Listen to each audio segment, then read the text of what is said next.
I'd like to welcome you all back for the first full session of our class on faith, social justice, and public life. And I want to begin just like this. As you read, every 3 seconds globally, a child dies from utterly preventable causes. Hunger that we could stop, disease we could prevent. Every 3 seconds. I start here because a number of you mentioned that from the readings, how that struck you. And some of you even went off in a corner of the room somewhere and did it. And it was something that caused deep emotions to run.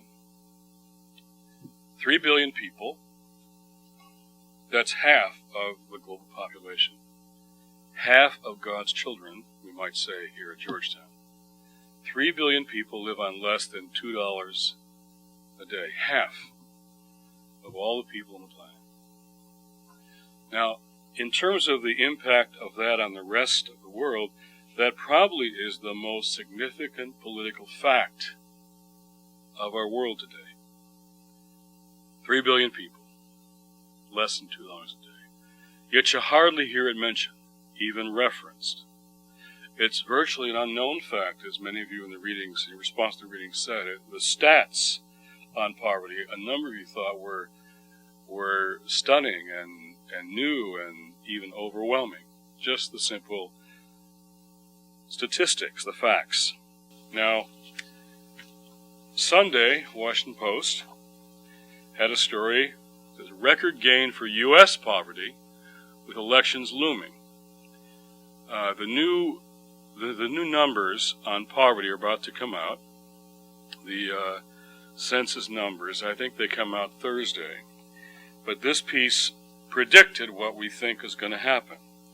So we will have, this week, an anticipated poverty rate increase from 13.2% to about 15%.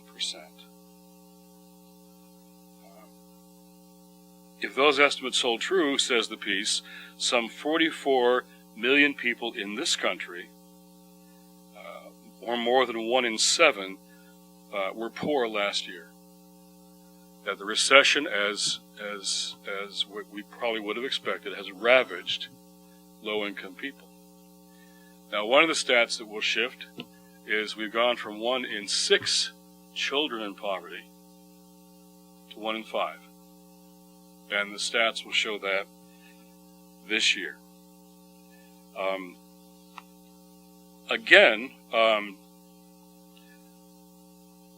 As many of you said in the readings, that even is sometimes unknown or shocking to many of us who simply don't inhabit the world or part of the world or part of our city or cities or countrysides where people are poor. I was struck in your reflections on the readings how many of you talked about how you didn't know this or you hadn't heard this, or as educated as you are here at Georgetown with all the education you've had, this hasn't been a feature of your education or formation that these facts are even true. And you mentioned causes: isolation, ignorance, indifference, distraction, denial, blaming the victim.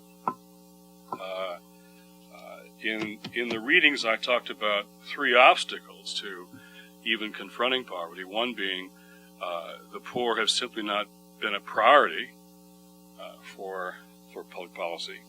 Second is what I call the political debate about the poor. The poor are trapped in the debate about poverty, the liberal conservative debate back and forth. So we focus on the debate and not the fact of poverty. And third, I think, is the biggest, and many of you mentioned this, which is relationship, lack of relationship to people who are poor. I thought your comments on that were very insightful and encouraging to me, because indeed we live in bubbles in this country in many ways. We live in sort of bubbles that are much more where there are people like us more than people not like us. And we'll talk about that later in relation to the issues this week around Koran burnings and all the rest. But I was raised in Detroit in a way that I was never really supposed to even stumble over people who were poor. My young assistant who just I was with this last hour at a meeting, he was homeschooled in New Hampshire, went to Chicago, and he saw homeless people on the street, and he had never seen that before. And he wondered why they were homeless. But his response was to try and find out by going out and sleeping on the streets with those homeless people, becoming their friends and hearing their stories. And he ended up being a real kid from New Hampshire, starting a whole homeless ministry in Chicago, just because he decided to find out why, in fact, people were on the street. What led them to that place? But we are structured to be apart from each other, and then we have all these reasons why we think explain why people are poor. Now, I used to do a little quiz in church congregations where I'd ask, what is the most famous verse on poverty in the Bible? The most famous text on the issue of poverty and the poor in all the Bible. What do you think I most often heard? Biblical text, biblical verse about the poor. What do we hear about the poor? Anybody? Every time I ask that question, that's the first answer. I want to see what happened today. Every single time. The poor you will always have with you. It's from Mark 14, chapter 7. And when you read the story, you realize we've missed the whole thing. Because here is Jesus, and he's in Bethany, and he's at the home of Simon the leper. Now, this is not the chair of the Chamber of Commerce. This is Simon the leper. And there's a woman who wants to worship him by anointing him with oil, and the disciples say, as good Democrats might, this is money wasted. We should spend it on the poor. And what he said was, in that context, go back and take a look at it. His language, he said, "You will always be with the poor. I mean, you're my disciples. You know who we hang out with, and you know who we spend time with, and look where we are even tonight. You will always be with the poor because you're my disciples," meaning you'll always have a chance to be generous and do justice. And he talks about Deuteronomy, the text. You'll always be among the poor with your hand held open. He was saying, because we'll always be around the poor, don't begrudge this woman her act of worship. This is her best act of worship and praise. Don't begrudge her. He was saying, don't be so politically correct, because you'll have many, many chances to be among the poor. But when the disciples of Jesus are no longer with the poor, when they're far away from the poor, they have a whole different context. And you know what? They use this text to say, in effect, there's nothing we can do about poverty. You'll always have the poor with you, so don't worry about it. Just don't feel so bad about it. The poor are just always going to be there. There's nothing we can do. That is not what he is saying in the text. So here's an example where social location is key to interpreting the text. Most American Christians are not in proximity to poor people. Their kids don't have play dates with poor kids. They don't have parents of their friends' kids who are poor. They aren't in church with poor people. They don't know the poor. They're not in relationship. And you know what? We get the text wrong. We get the meaning of the text even wrong. Now, when I was in seminary in Chicago, we did a study of everything the Bible said about poverty, the poor, the oppressed, wealth, compassion, justice. Every text, we found several thousand verses, more than 2,000 verses about the poor in the Bible. So one of my colleagues, I just welcomed our new interns today at our organizational chapel, and I told them the story.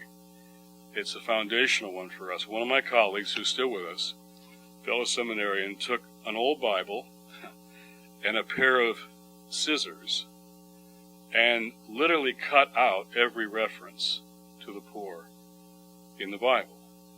Cut it right out. Took him a very long time. And when he was done, that Bible was in shreds, in pieces. It wouldn't hold together in my hand. It was a Bible full of holes. And I would take it out with me to preach, and I would hold it over the heads of the congregation. I would say, brothers and sisters, this is our American Bible. It's full of holes. From all we've paid no attention to, we might as well all just get our Bible and our scissors and begin to cut. It was the second most prominent theme in the Hebrew Scriptures, what we call the Old Testament in the church. It was one of every 17 verses in the New Testament about the poor, one of every 10 verses in the 3 first synoptic Gospels, one of every 7 verses in the Gospel of Luke. And I didn't name my son after Luke Skywalker. Now, how have we just ignored this whole sort of central theme in the Scriptures? Literally 2,000 verses. It's been right there. It's been there to see. It's deeply embedded in Catholic social teaching. Yet the quiz always is answered just the way it was answered today. This is a very minor text on the subject, one that was about something else. But all the major texts, like in Amos, let justice roll down like waters, righteousness like an ever-flowing stream, or Isaiah, is this the fast I choose to break the yoke of oppression? Let the oppressed go free, bring the homeless into your house, share your bread with the hungry. All that was cut out by my friend. Or the text we used this morning in chapel at our place, which was our kind of mission text, was the first sermon of Jesus, his opening riff, if you will, his first gig. His first words out of his mouth were at Nazareth. And he opened the text of Isaiah in the temple, and he said, the Spirit of the Lord is upon me, because he has anointed me to bring good news to the poor. That was his mission statement. If that's the case, that would suggest to me that any gospel that isn't good news to poor people, whatever else it is, it's not the gospel of Jesus. It's pretty simple and straightforward. Yet I was never taught that once in my years of growing up in my Bible-believing evangelical church. Never came up once. Now the good news is that's changing. The story of my friend Tim is an example. As I travel the country and meet your generation all over the nation, I find what's going on as a kind of a rediscovery, if you will, of the centrality of the poor, what Catholic social teaching calls the option for the poor, or the priority of the poor, the preference for the poor. This is now being really rediscovered, so I'll be doing a book tour. I was doing a book tour in Boston, big Park Street church, very evangelical church. And I learned, it was this book that you read part of called The Great Awakening, how Charles Finney in 1820s was preaching his gospel and then the abolition of slavery. And he actually used the altar call, which became famous with Billy Graham, to call people to faith, and he signed them up on the spot to become abolitionists in the battle against slavery, on the spot, that same night. So I learned that he'd done this at this church where I was preaching that night, Park Street Church. He'd done this on weeknights in the 1820s. And there we were, as a Thursday night, weeknight, and the place was jammed with 20-something young Christians who were there around the issue of human trafficking, sexual slavery, economic exploitation. And they thought of themselves, they told me, as new abolitionists, a new generation of poverty abolitionists. And I could tell you many more stories we have time for today of examples of a new generation wanting to rediscover this central, foundational teaching of their faith. And it's all about relationships.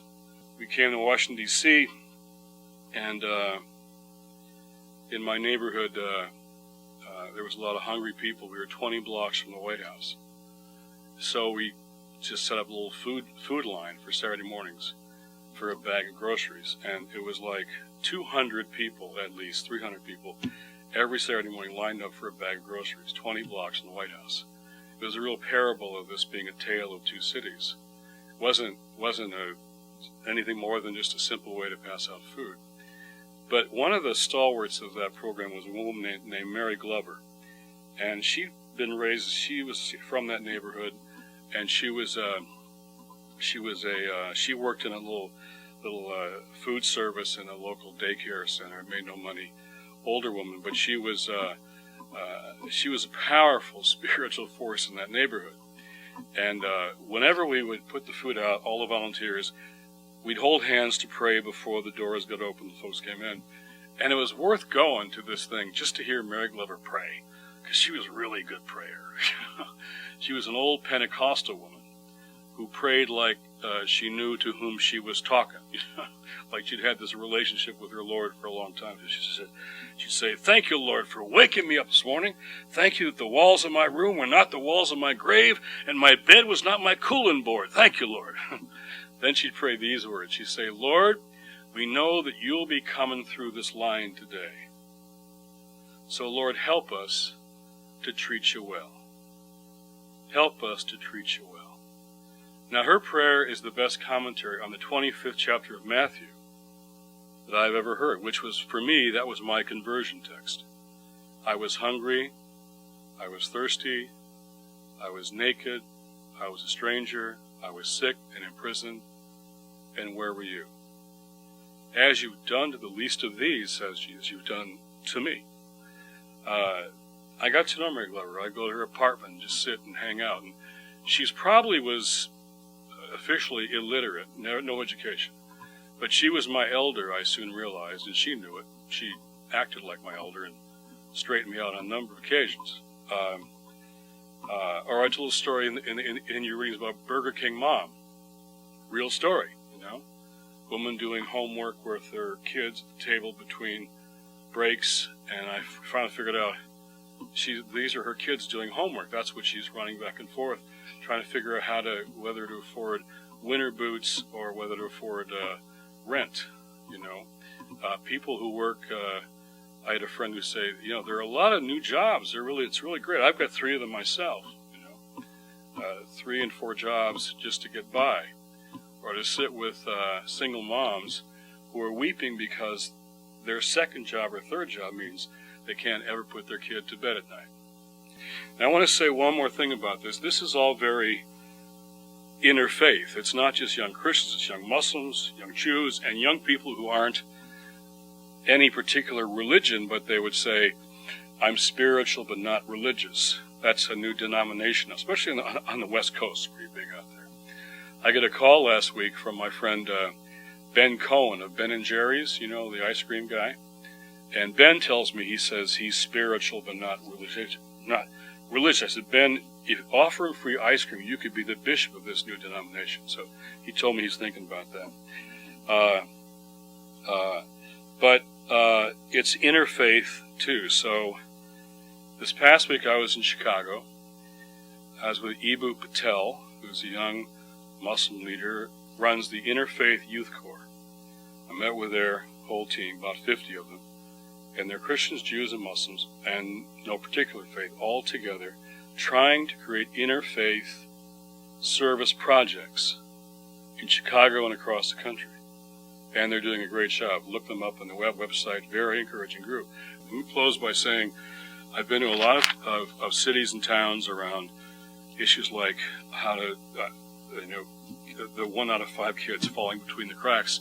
And in cities, it's worse. I mean, there are some cities where it's 1 out of 4 kids or 3. And in neighborhoods, like I've lived in all these years, it's often 1 out of 2 or 8 out of 10 who are living in poverty. And so I'll say typically these would be city council members, the mayor, interfaith leaders, business people, non-profits. I'll say, who is responsible for the kids who are falling between the cracks here in Spokane, Washington? Who is responsible? Every time the first response is, well, it's those Republicans over there. It's those Democrats. And the fingers come out and they begin to point across the room. And they rage. And then I said, whoa. I don't think I asked who's to blame, did I? I asked who was responsible for 1 out of every 3 kids falling in the cracks. And they get quiet. And I said, I'll say, who are the leaders of this community? They'll say, well, we are. Yeah, that's what I've been told. So let me ask the question again. Who is responsible for the kids falling between the cracks? The answer, of course, they always get to at the end is we are. And they're right. We all are. And when we realize that, the stats will change. Those stats that shocked you will change if we realize that. It will come out of relationships. And one of my favorite stories about that, which you read, is my friend Bono, who was just a rock star doing benefit concerts on good stuff, until he went to a camp in Ethiopia one day, and I think you read the story in the readings, and a man handed Bono his son.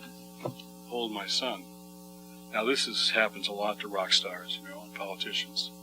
Photo op with a kid.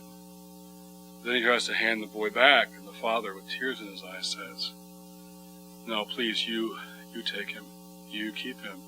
Take him back with you, or he's going to die.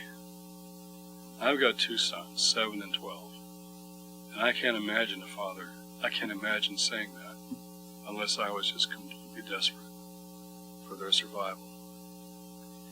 And he was.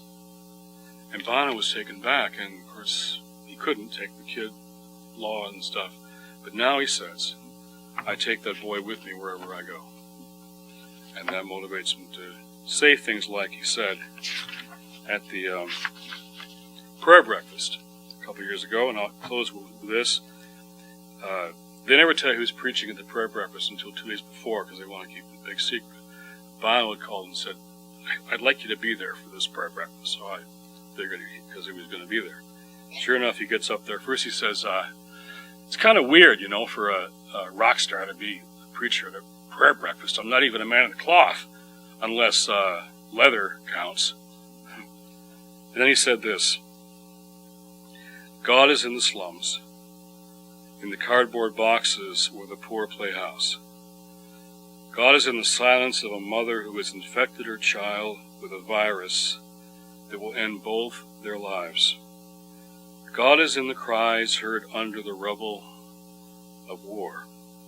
God is in the debris of wasted opportunity and lives. And God is with us if we are with them. Afterwards, I said to him, that's the most religious I've ever heard you. He says, yeah, I got carried away. On this issue, it's time for us all to get carried away. Thanks. I would just say, like you talked about in your book, and what I wrote about, it's just the idea that there is a limit on the number of relationships someone can have with other people, and the only way to really get to get not to solve the problem of poverty, but to come to some sort of solution, is that you need to make it personal, and that a debate held in the abstract does not have the same meaning for people. That you need to make it so that that everyone partakes in the debate, not just because it's a political issue, but because they know someone who's poor, even if they aren't themselves. What often isn't the case is that there's enough reflection after the service about what we're learning and what we're seeing, asking questions like, but why don't these kids know how to read at this grade level when kids in Georgetown all do? Or why are so many of these people homeless? The why question is always the Dom Helder Câmara, one of my favorite archbishops from Brazil, used to say, when I feed the poor, they call me a saint. When I ask why they are poor, they call me a communist. And Glenn Beck's mad at me for the same reason, it's because I talk about social justice. You're a communist. Well, Dom Helder Câmara wasn't a communist, and I'm not either. But why people are poor is the controversial question. Well, basically what I was so shocked with when I was reading this was my complete lack of knowledge in the subject. Here we are at this prestigious university, and some of these statistics I had never heard before in any of my education.